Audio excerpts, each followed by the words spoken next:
En fait, il y a plusieurs choses dans le choix de Barbès, comme toile de fond de mes et personnage principal aussi parfois de mes livres ou de mes nouvelles.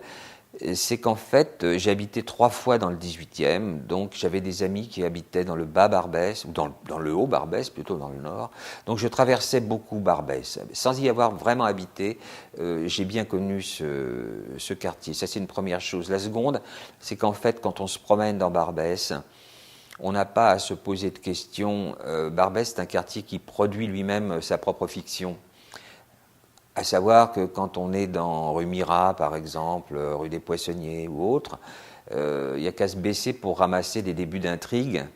On est dedans complètement, ce qui ne serait pas le cas dans une rue du 7e arrondissement, par exemple. Et puis, bien sûr, vient se greffer là-dessus la mixité raciale, qui est importante, dont on parle énormément depuis 20 ans, qui est au centre parfois de campagnes présidentielles. Je pense que la prochaine campagne, à la prochaine campagne présidentielle, on évoquera beaucoup la mixité raciale.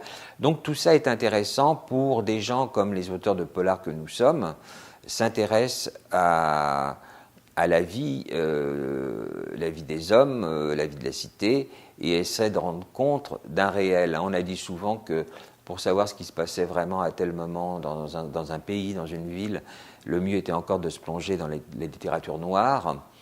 Bon, donc c'est normal que nous soyons attirés par des quartiers, par des lieux qui justement rendent compte de cette vie foisonnante en train de bouger et dont on parlera longtemps.